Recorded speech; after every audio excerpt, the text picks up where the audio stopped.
5 seconds. Start.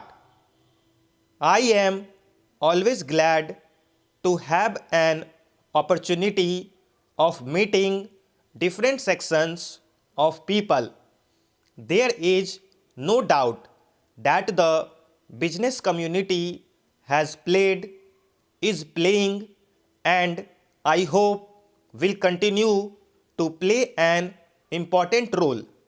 I think there is absolutely no contradiction at all in the policy.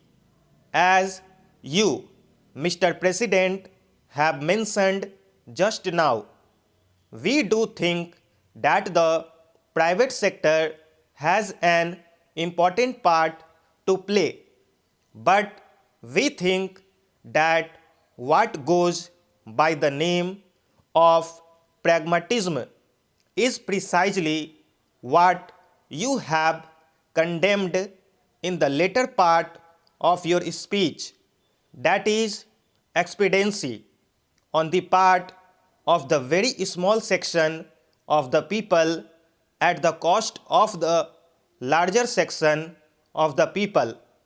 And unless the business community realizes this, it is no use talking of obligations to the public unless you know exactly what that means. It is no use talking about pragmatism unless you know where in the interest of the country lies.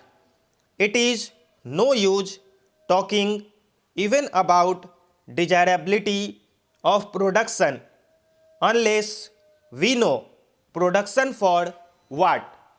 Do we want to produce for the sake of producing, or do we want to produce so that the standard of living of the poorest of our people can be raised? You began and even ended on a pessimistic note. I beg to differ with you. I think there is a buoyancy in the country, in the economic field, in the political field, and in the social field. I think never has India at any time since independence been better poised for advance and for going ahead at a faster rate than it is today.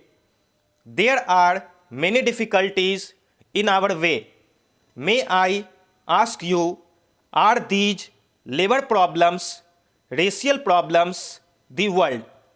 Is the law and order problem confined or unique to India?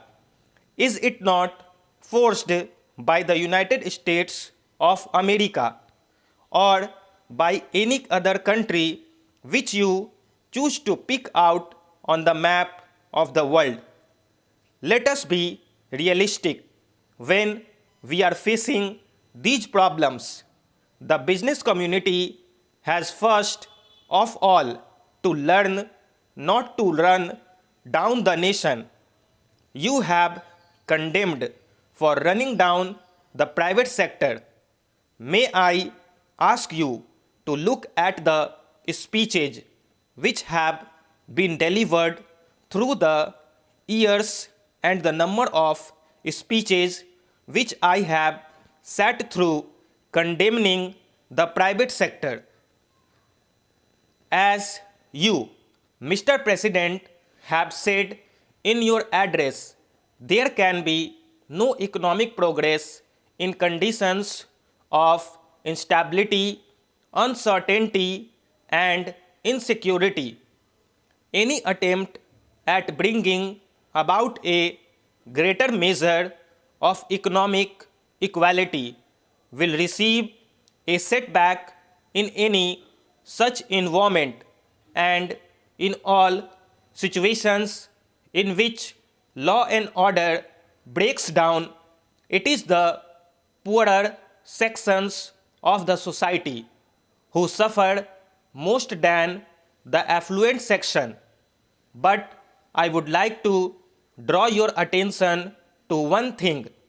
Stability cannot be and should not be equated with the perpetuation of the status quo.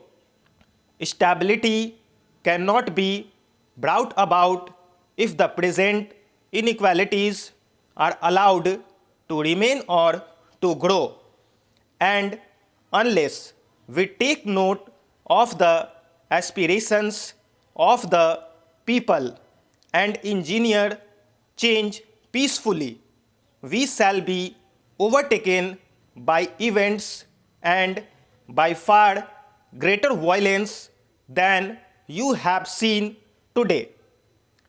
Today, there is an atmosphere of restlessness in our country and also in every other country in the world and even in the most affluent of societies.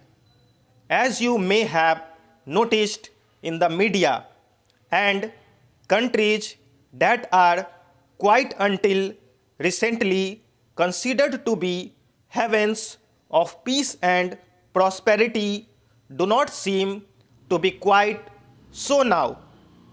A new generation is coming up into prominence in all the countries whose attitudes and beliefs differ from those of the older generation in all spheres of life. Therefore, whether it be politics or business and industry, we must take note of this new development and refashion our policies and programs so as to respond more readily to the needs of the changing times. Your speech, Mr. President, clubs together the concentration of economic power and political power and considers both to be undesirable.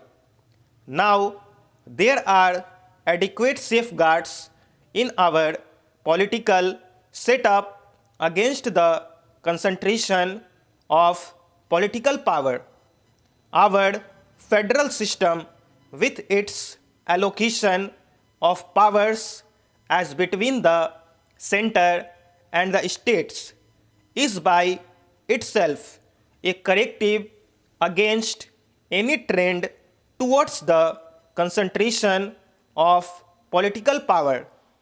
We have now the phenomenon of different political parties holding power in different states and in the national sphere also. We have a powerful opposition subjecting every move of the government to the closest and most critical scrutiny.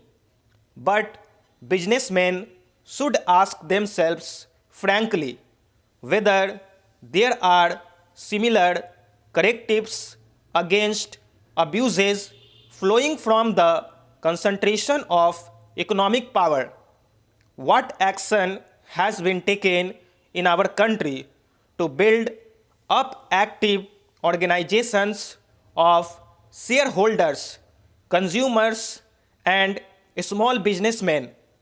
In the absence of organizations of this nature exercising a countervailing influence against the concentration of economic power, government had to step in, whether it is the nationalization of banks or the monopolies legislation which is now on the anvil.